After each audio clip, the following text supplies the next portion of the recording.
안녕하십니까. 배우면 세상을 보는 힘이 생기는 사회 시간입니다. 오늘은 5단원 시장경제와 금융, 즉 경제단원의 첫 번째 시간으로 자본주의가 무엇인지 알아보도록 하겠습니다. 우선 여러분이 경제생활을 하고 있는 우리나라가 바로 자본주의 시장 경제체제를 실천하는 나라입니다. 여러분은 그동안 살아오면서 참 많은 선택을 했을 텐데요.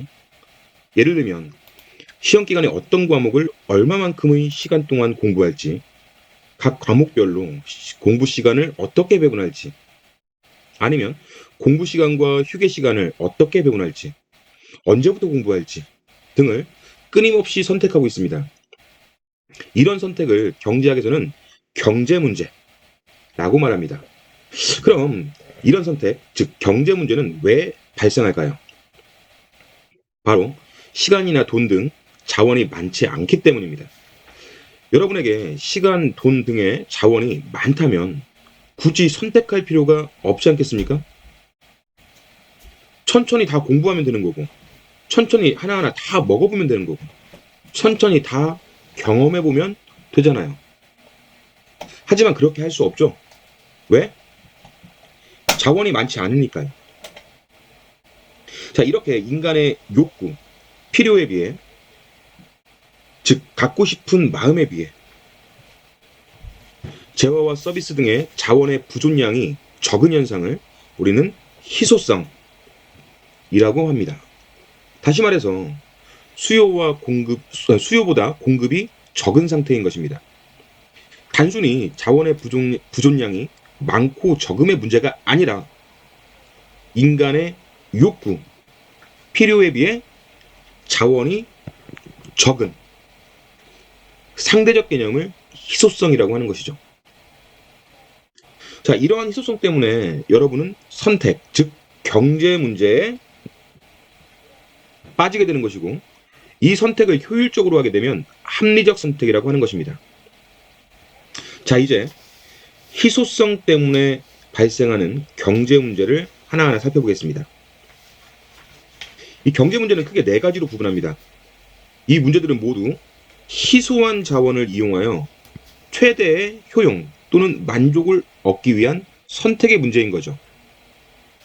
첫째, 무엇을 얼마나 생산할 것인가. 즉, 무엇을, 생산물의 종류를 이야기하는 거고요. 얼마나, 생산물의 양을 의미하는 겁니다.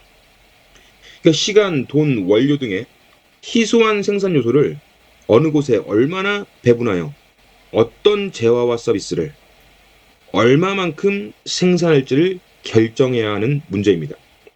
예를 들면 스마트폰과 패드 중 어떤 것을 더 많이 생산할 것인가에 대한 것이죠. 자, 둘째로 어떻게 생산할 것인가, 즉 생산 방법과 생산 기술의 선택 문제입니다.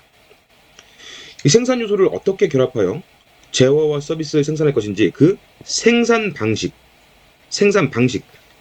선택해야 하는 것이죠. 예를 들면 기계 설비를 확충하여 생산할 것인가, 아니면 인력을 더 고용하여 생산할 것인가의 문제가 되겠습니다. 자, 셋째는 누구를 위하여 생산한 것인가, 즉 생산물 분배의 선택 문제입니다. 이 생산의 기여도에 따른 분배 등 생산물을 어떻게 배분할 것인가에 대한 결정을 하는 문제입니다. 예를 들어 생산을 통해 번 수익을 주주에게 배당금을 더 줄 것인지 노동자에게 임금을 더 올려줄 것인지의 문제가 되겠습니다. 끝으로 언제 생산할 것인가, 즉 생산 시기의 선택 문제입니다. 생산 요소를 활용하여 재화와 서비스를 생산할 그 시기를 선택하는 문제인데, 예를 들면 여름과 겨울 또는 연초와 신학기 중 어느 시기에 생산하는 것이 더 유리한지 따져보는 문제입니다. 지금까지의 4대 경제 문제를 어떻게 선택하느냐에 따라 여러분은 최소 비용으로 최대 효과를 누리는, 즉 효율성을 누리는 합리적 선택을 할 수 있는 것입니다. 각 경제 문제의 합리적 선택 방법은 다음에 저 뒤에 가서 배워보도록 하고, 우선은 희소성에 따른 경제 문제를 각 경제 주체가 자유롭게 선택 결정하는 자본주의 시장 경제 체제부터 알아보도록 하겠습니다. 자, 자본주의는 여러 가지 경제 체제 중에 하나입니다. 이 경제 체제는 크게 경제 문제의 해결 방식과 생산 수단의 소유 형태에 따라 구분할 수 있어요. 우선 경제 문제의 해결 방식에 따른 구분입니다. 이 전통 경제 체제는요, 전통과 관습에 따라 경제 문제를 해결하죠. 예를 들면 그동안 할아버지 아버지께서 해왔던 대로 똑같은 땅에서 똑같은 방법으로 똑같은 작물을 농사짓는 겁니다. 자, 시장 경제 체제는요, 시장의 자율성에 따라 시장 가격 기구에 의해 경제 문제를 해결하는 겁니다. 자, 여러분, 수요와 공급 아시죠? 즉, 소비자의 사고자 하는 마음과 생산자의 팔고자 하는 마음, 이 두 마음이 시장 가격을 보며 자유롭게 경제 문제를 결정할 수 있는 체제입니다. 자, 우선 수요와 공급 곡선 좀 보겠습니다. 사고자 하는 마음, 디맨드, 수요, 팔고자 하는 마음, 서플라이, 공급. 예를 들어 시장 가격이 P1일 때 가격이 이만큼 P1일 때 사고자 하는 마음, 즉 수요와 만나는 이 부분을 Q1이라고 합시다. 자, 가격이 P1일 때 소비자는 Q1만큼 사고자 할 것이고, 가격이 P1일 때 생산자는, 공급자는 공급 곡선과 만나는 요점, 즉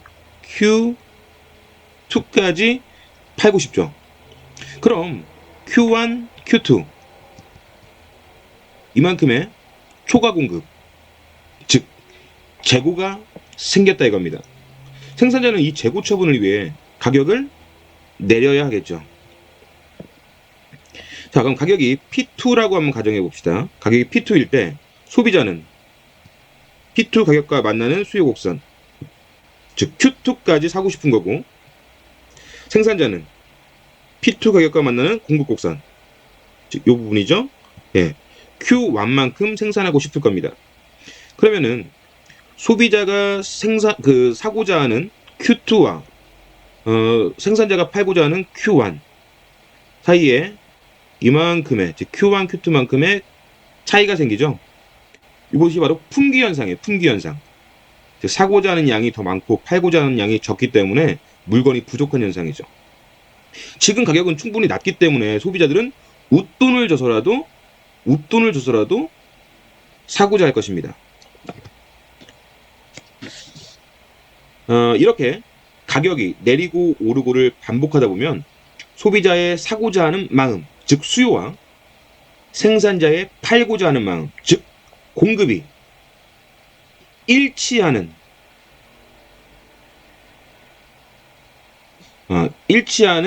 점, 즉 P equal 이퀄리브리엄, Q 이퀄리브리엄. 이 점을 P2점과 Q2점을 찾게 됩니다. 이 P1을 시장 균형 가격, 이 Q1을 시장 균형 거래량이라고 하는 겁니다.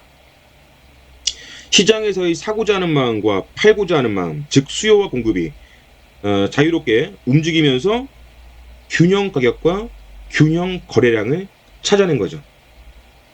이렇게 시장의 수요 공급의 자율성에 따라 경제 문제를 해결하는 것을 시장 경제 체제라고 부르는 거예요. 이 시장 경제 체제를 이론적으로 잘 설명한 사람이 영국의 고전학파 경제학자 애덤 스미스입니다. 그가 쓴 국부론의 일부를 같이 보도록 하겠습니다.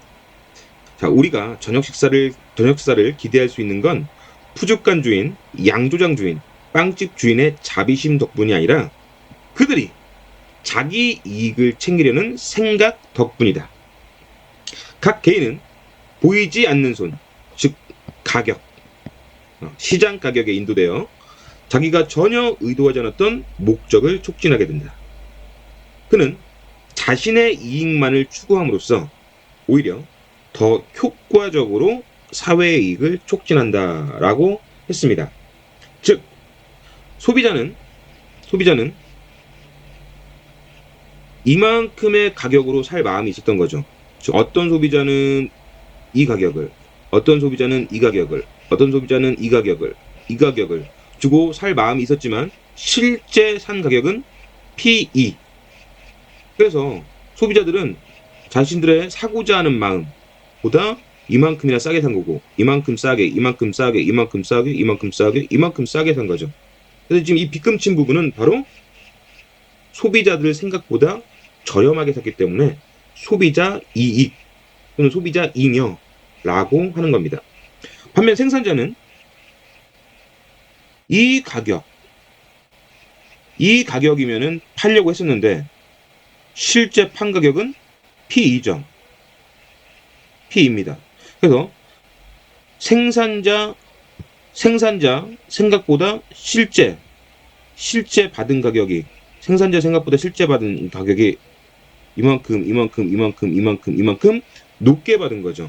그래서 이 빨간색으로 빗금친 부분이 생산자 생각보다 많이 받았다. 즉 생산자 이익, 생산자 잉여라고 말하는 겁니다.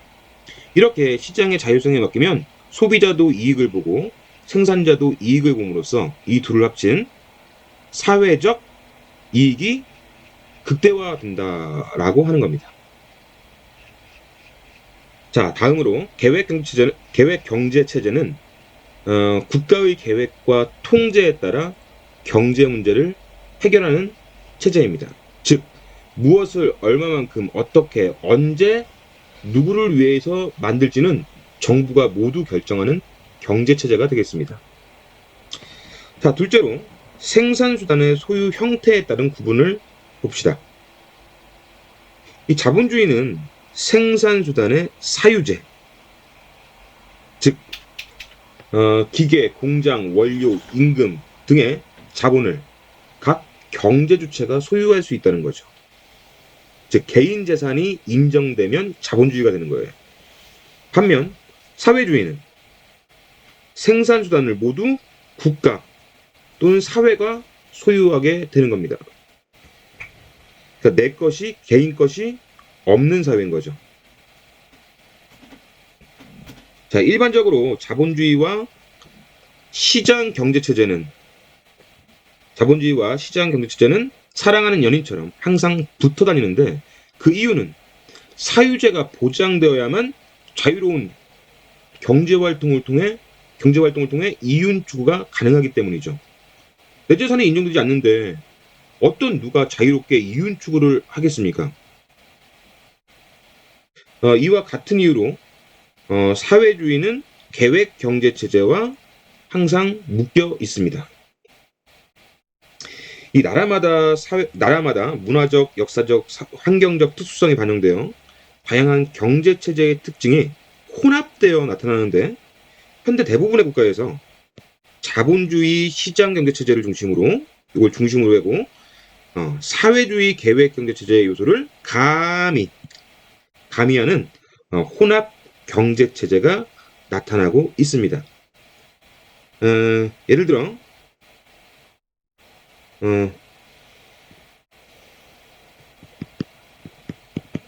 자본주의가 원칙이고 자본주의 시장 경제체제가 원칙이고 사회주의 계획 경제체제가 가미 또는 보충되었다면 이것을 수정 자본주의라고 하고요. 반면에 사회주의가 원칙이고 자본주의가 가미 또는 보충되었다면 이것을 수정 사회주의라고 하는 겁니다. 이 둘을 합쳐서 혼합 경제체제라고 자본주의라고 부르는 거죠. 오늘날 세상에는 순수한 자본주의도 없고 순수한 사회주의도 존재하지 않아요. 우리나라도 수정 자본주의고요. 중국 같은 나라도 수정 사회주의라고 볼 수 있습니다. 자, 지금까지 학습한 자본주의 시장경제체제의 의미와 특징을 정리하면서 그 장단점도 살펴보도록 할게요. 자, 자본주의 시장경제체제는 사유제를 바탕으로 시장 가격에 따른 자유로운 경제활동이 보장되는 경제체제를 의미합니다. 의미에서 보듯이 사유제를 바탕으로, 즉 사유재산권이 보장이 돼요. 즉 개인이 자기 재산을 소유할 수 있고 관리할 수 있고 처분할 수 있는 권리가 법적으로 보장된다라는 뜻입니다. 둘째로 시장 가격에 따른 상품 거래가 나타납니다. 즉 앞에서 살펴봤듯이 수요 공급의 원리에 따라 결정된 시장 가격에 의해 상품이 거래되고 자원이 분배되는 거예요. 셋째로 자유로운 경제활동, 즉 개별 경제주체의 자유로운 선택과 경쟁에 따른 경제활동이 나타납니다. 시장에서의 자유로운 경쟁을 통해 효율적인 자원 배분이 이루어지게 되는 거죠. 장점은 쉽게 말해 내 재산이 인정되니까 누구든지 열심히 자유롭게 노력하면서 이윤을 추구하려고 하겠죠. 여러분이 열심히 학교에서 공부하는 것도 나중에 노력한 만큼 잘 살고 싶어서 아니겠습니까? 그래서 사람들은 최소 비용으로 최대 효과를 누리려고 합니다. 즉 효율성이 높죠. 둘째로 열심히 일한 만큼 내 것이 인정되니까 누구든지 열심히 일하고 공부하려고 하는 겁니다. 즉 근로의욕, 무엇인가 하려고 하는 의욕이 점점 높아질 수밖에 없는 겁니다.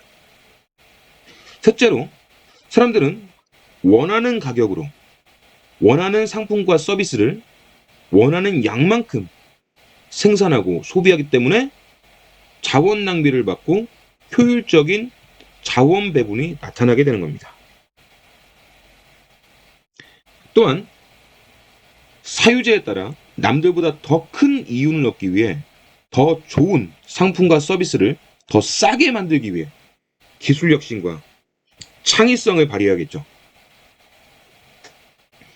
또한 자유로운 선택과 경쟁을 보장한다는 장점도 있겠습니다. 이에 반해 단점도 있습니다. 이 가정 배경, 출신 지역 또는 신체 능력과 학습 능력에 따라 부와 능력이 높은 사회적 강자도 있고 낮은 사회적 약자도 있어요. 이 강자와 약자 사이에 빈부격차가 심해서 형평성이 매우 낮습니다. 이런 빈부차와 낮은 형평성으로 인해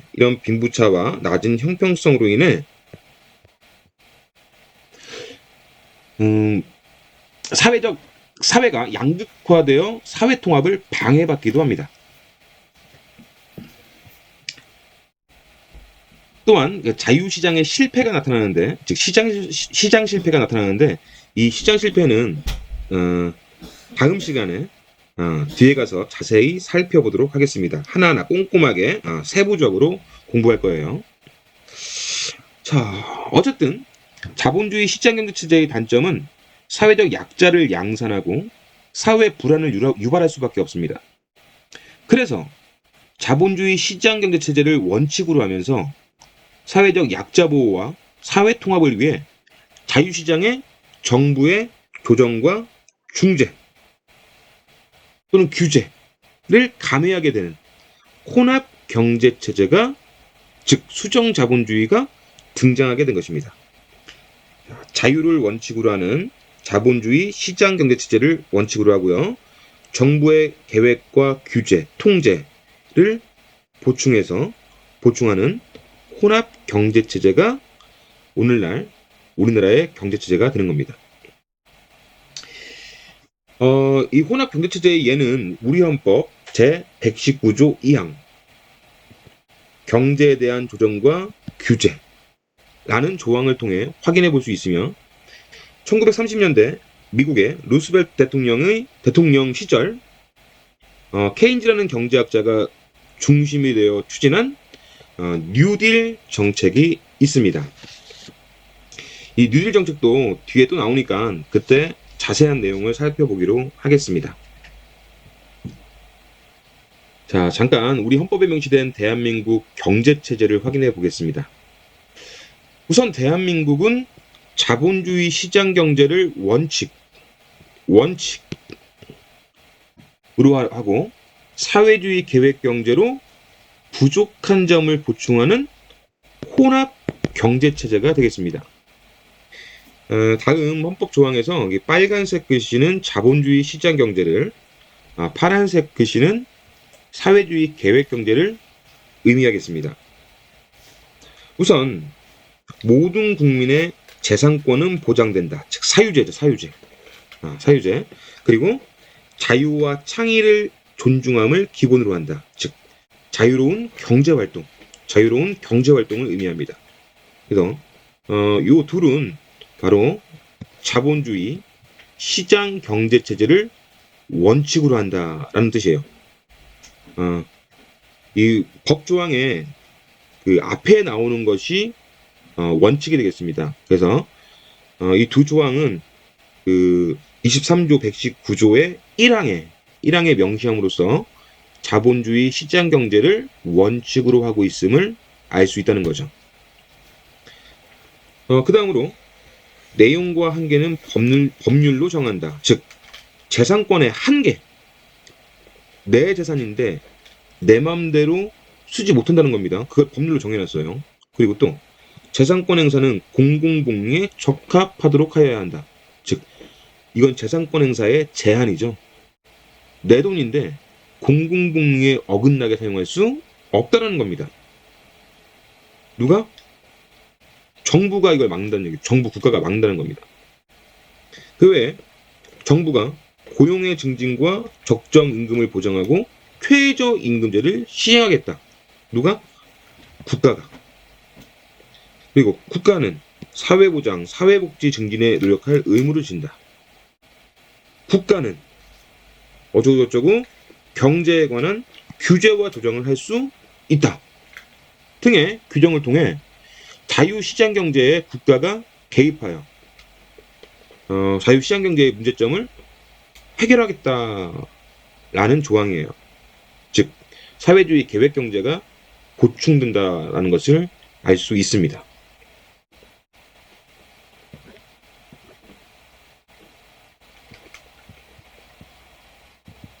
사회주의 계획경제가 보충되고 있다.